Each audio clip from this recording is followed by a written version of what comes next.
Yes, we're talking about Spring 50. This is an innovation of this new Spring edition. Those 50 golden nuggets, 50 startups that are being honored today, and 10 of them are going to pitch their business. We talked about green tech before, and now we're going to move to digital technologies, and we're going to start with Pierre Desjardins from C12 Quantum Electronics, developing specific quantum processors to solve complex problems. You have 2 minutes to pitch. Bonjour, je suis Pierre Desjardins, CEO et cofondateur de C12 Quantum Electronics. Les ordinateurs quantiques vont permettre de résoudre les problèmes les plus complexes des industriels, ceux qui sont hors de portée même des plus gros supercalculateurs. En quelques secondes, un processeur quantique qui tient dans la paume de ma main permettra de résoudre des problèmes qui auraient pris des dizaines d'années sur des milliers de processeurs classiques. De l'optimisation du transport et de la logistique, au design de nouveaux matériaux, en passant par le développement plus rapide et amélioré de nouveaux médicaments, le potentiel est phénoménal. Cependant, l'industrie quantique cherche encore le bon qubit. Le défi fondamental est que les matériaux quantiques sont extrêmement sensibles à l'environnement. La moindre perturbation crée des erreurs dans les calculs. Et ces erreurs viennent toutes errors, and they are all coming from flows in the qubit a sélectionné le matériau le plus pur et avec une interface minimale avec son environnement, le nanotube de carbone. C'est le plus spécifique électrique qui soit, et il se trouve que c'est un matériau extraordinaire pour construire un qubit de très haute fidélité. La technologie permet de l'intégrer dans des puces classiques avec des circuits imprimés et de bénéficier des techniques bien établies de l'industrie semi-conducteur pour le passage à l'échelle. En bref, notre technologie améliore les performances des ordinateurs quantiques, notre innovation est d'avoir une très haute fidélité. C12 Quantum Electronics est une spin-off de l'École normale supérieure de Paris que j'ai fondée avec mon frère jumeau Mathieu, qui est le CTO aujourd'hui de C12. En forte croissance, nous sommes déjà une équipe d'une dizaine de personnes spécialistes dans le nanotube de carbone ou l'électronique quantique. L'équipe senior qui cumule plus d'une centaine d'années d'expérience. Pour accélérer, nous avons noué des partenariats académiques et industriels, notamment avec Atos et Artelis pour développer le premier solveur quantique d'optimisation. D'ici la fin de l'année, nous aurons réalisé le premier démonstrateur de notre technologie. Ce processeur 5 qubits sera disponible dans le cloud à partir de 2022. En parallèle, nous développons des processeurs spécifiques à des applications pour des utilisateurs finaux. Si vous avez des calculs qui prennent trop de temps ou qui convergent mal, venez travailler avec nous pour découvrir comment le processeur C12 permet d'accélérer votre business. Merci beaucoup. Vous êtes merveilleux, Pierre, c'est-à-dire que vous parlez d'accélérer son business au moment où vous accélérez vous-même sur la fin de votre prise de parole. When you're speeding up your presentation, you were perfect. Thank you. I have just 2 questions. You've talked about Atos and a few other partners. What are the end customers you're talking about? Les clients finaux de C12, c'est ceux qui ont des calculs très intensifs, que ce soit pour leur recherche ou pour leurs opérations. Et donc, les principaux clients aujourd'hui, ça va être ceux qui se heurtent à des problèmes d'optimisation combinatoire. Ça peut être les compagnies aériennes, les industries de l'automobile. Et ça va être aussi toutes les industries qui sont liées à la chimie, de près ou de loin. Donc, tous les grands de l'oil and gas et effectivement aussi ceux qui développent des produits chimiques. chemical products. And what are the type of problem or complex problems you're going to help solving, and what is the solution you're providing? C'est que la clé pour ces accélérations, c'est d'avoir le matériau le plus parfait possible. C'est seulement quand on aura des processeurs qui seront quasi idéaux, donc avec très peu d'erreurs, on va pouvoir effectivement réaliser des accélérations quantiques. To carry out quantum acceleration. So we are focusing really on the hardware, and we are working in a consortium with people developing a middleware such as Atos or quantum algorithm to propose a fully integrated system for the end customers. Thank you, Pierre. Well done and good luck.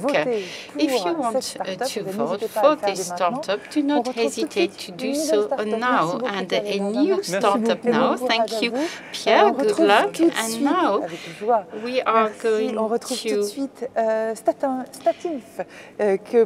meet StatInf, which is proposing a software for embedded devices. And we are going to welcome Adriana Gogonel. Bonjour Adriana. Alors vous avez compris le principe, vous avez 3 minutes pour pitcher, pour nous expliquer c'est un exercice complexe. C'est un exercice complexe, mais en même temps très efficace pour expliquer tout ce que vous avez mené comme projet, construit, et en même temps pour convaincre peut-être des investisseurs, mais déjà des gens pour voter pour vous pour ce soir. Voilà, c'est à vous. Je suis Adriana Gogonel, CEO. I am Adriana Gogonel, CEO and co-founder of StatInf. We are proposing a tool for the at the very design of embedded devices. We have 7 people, engineers, PhD students, experts in embedded systems and statistics. We have a senior sales person with expertise in embedded systems. StatInf was created to meet the industrial needs to assess the worst execution time of programs. This is essential for the reliability of embedded systems, so that's why we are aiming at embedded systems on avionics, car industries, and so on. We are offering statistical and embedded systems in order to use multi-core processors in critical systems for complex programs. They can be used at the design or the validation stage, or in a case of accident. First year was very rich in terms of events, meetings, and also workload, but we've done a lot of things. And I would like to name the call for projects that we have won for autonomous vehicles, or the space prize that we've won at the Equinox fair, and also the fact that we are now part of the space incubator ESABIX that has opened up the space industry for us. We have assessed our turnover at 4 million in 5 years, but we have to remain realistic because the market is 1 billion, and the market for StatInf would be 38 million. Pour arriver à ce que nous sommes proposés, nous avons besoin de faire une levée de fonds. We need Effectivement, l'équipe doit grandir, doubler son effectif d'ici l'année prochaine. The team has to increase. We need more human resources, and we have to further develop the commercial part of the company, because at the moment we have a lot of research, that is taking a lot of our time. Thank you, Adriana. You have been able to convince people in 2 minutes 30. So efficient were you. So maybe you could give us additional information, you know, from what you've said. We understand what you want to focus on, but what is your main market at the moment? Well, it remains the space market because we are part of ESAPIC and we've discovered constructors of nano-satellite, launchers of satellites who need this part of temporal behavior of the tools. And that's for your customers, but what about you? Yeah, same thing. We want to move to the space industry. This is at the cutting edge today, and there are new players being born. You know, for the first time, we have private players as well. So there's a real market. So there's real possibility for development. And regarding what Statif is doing, do you have competitors? Are there fierce competitors, or are you fiercer than they are? Well, how are you positioned? There are other players on this market. This is a German tool and a British one. Both have a handicap. One is not addressing a multi-core systems, and they do not have the proper safety technology to do that, and it's going to take more time because our technology is patented. That was for the British company, and the German competitor has a technology that is not scalable, so it can't address very complex systems. So not serious competition. Well, they are here, and they can see us coming. Thank you, Adriana Gogonel. And do not hesitate. You know, if you want to vote for the StatInf startup, you know, StatInf and startup are difficult to pronounce, but anyway, you can vote for them, and the winner will be announced tonight, and we will listen to other pitches all through the day, but for the moment, it would be nice to talk to an investor. Alain Roderman. Bonjour, monsieur. Vous êtes en duplex. You are on video conference, and you are in Luxembourg. Exactement, ça se voit pas tout de suite quand on vous regarde. Difficult to see, so that's why I had to check my notes. Can you hear me properly? Bon. Yeah, fine. Vous avez créé Expon Capital il y a 6 ans. You've created Expon Capital 6 years ago. You have more than 20 years experience in that area and funded more than 50 startups in France, Europe, and the US. So when we're talking about investment, we can see that there are many startups trying to raise funds. So how are you targeting those startups? Like other venture capital investors, we have priority targets or a strategy that is linked to what we have sold to our investors and what we want to do. We are interested in companies having a major impact on humankind and Earth. That is to say, that are trying to solve at least one of the 17 priority goals of the United Nations. So that's our criteria number one. The number two is that, you know, once we have shortlisted some companies, we're going to focus on their ambitions, and we are going to make sure that the market they are targeting is large enough to invest in. You know, if we look at the United Nations Sustainable Development Goals, we have startups that have not the ambition to work in relation with responsible future, but the new generations are aware of that, so there must be thousands of them. So how do you select them?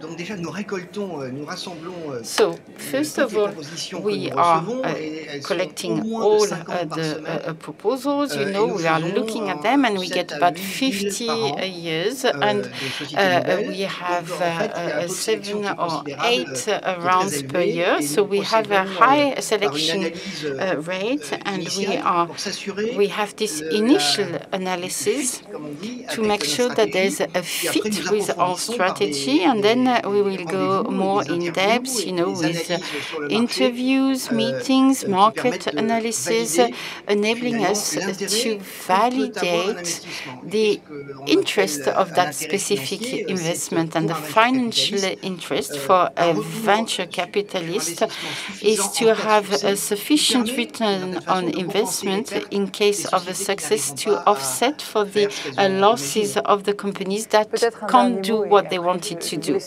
Last word, and then I will let you having your lunch. But today we can see this ecosystem that is highly buoyant, you know, at Paris-Saclay, and this is what we are trying to show with all those startups. But you, in being based in Luxembourg, how do you see this ecosystem? Well, this is an extraordinary ecosystem, and I've studied in Super-Elec, you know, here, I mean, over there in Paris-Saclay, and this is a unique opportunity in Europe. There are only a few very promising hubs, and Paris-Saclay is one of them. And the explosion of benchmark capitals arrived in the years 2000 in France. It took 20 years to start, to really start, and now it's reached a level where we have enough funds to detect and fund the companies that really have the potential to become European leaders. So the ecosystem is a model, I would say, for other capital venture companies or European hubs. Thanks a lot. Thanks a lot, Alan Renderman, for accepting to have this exchange with us today during this exceptional day of Spring 50 in Paris-Saclay.